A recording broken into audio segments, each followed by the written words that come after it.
Hey friends, we're going to talk about Chapter 2.2, the importance of data models. Now, we've touched on this a little bit already from 2.1, why data models are so important to get it right and have people have different views. But we're going to go a little bit deeper here and look at why a given organization needs to have a single shared model of their data.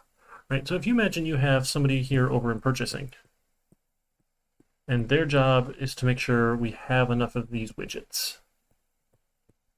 And maybe in their system, right, if they were keeping track of things maybe on paper, maybe everything is done by numbers. They have widget number 1, widget number 2, widget number 3, widget number 4, and on and on and on. But then say one of these suppliers that we know about over here, right, we have these suppliers, they supply you given widgets. So they said, oh, well, really, this thing that you call widget number 1, I'm going to call, my product number 235, and I need to make a change to it. So it's not going to be the same product anymore. It's really going to be product number 236. So then over in your system, you say, oh, okay, well, it's not the same thing anymore. I'm going to say this is now like a 1.5 here in your purchasing system.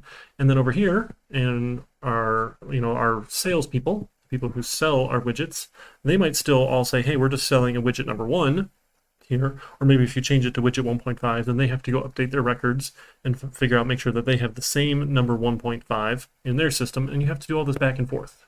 So having a single shared view of the data means that everyone gets to interact with the same set. They don't have to update it in different systems. And again, people are going to have different views of it. They might not necessarily need to see all the particular information, or you might have like your executive level, your CEO sort of people. They probably want to know like sales volume, maybe by store. They just want to know, hey, an overall store, what's their volume, right? And say, okay, so this store is doing a $23,000 worth of sales, yada, yada, yada. This store over here is only doing $11,000 worth of sales.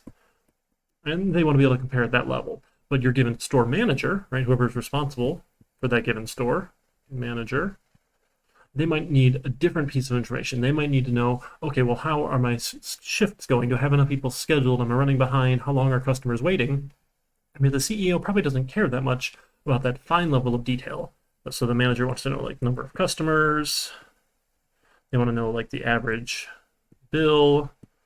Right? What they love to do is try and encourage you to buy more things and add on and all those sorts of good stuff. And, to our given clerk here, who's actually working the store, they're going to care about different things, right? They want to make sure they have the right product numbers, right? So if you order a number 3, you get the right thing here. There's an M in there somewhere, right? Numbers, sure. They want to make sure that the prices are correct over here, right? We have the right dollar amounts for the things.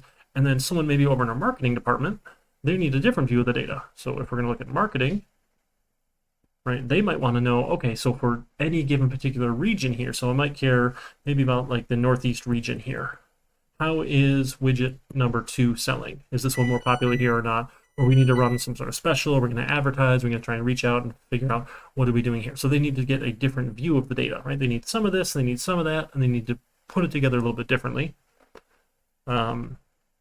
So all the different customers, or all the different users of our data have this different view of it, but we all want to have it in a single central system.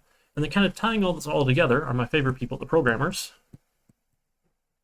right? They make sure that whatever system you're using to view and interact and work with the data can work, right? The database is just storing the data. Generally nobody interacts with the database directly. You do it all through a program. So the programmer has to have a view of the data to understand how we're going to interact with it, what we're going to do for our updates, how we need to run our reports, all these sorts of good things. And they kind of glue everything together, right? Making sure that everyone can get their correct view, see the data that they need, and go about their days. And no one person in the organization is going to know everything. So it's really important that you get everybody's collective view of the data together and figure out how they all relate.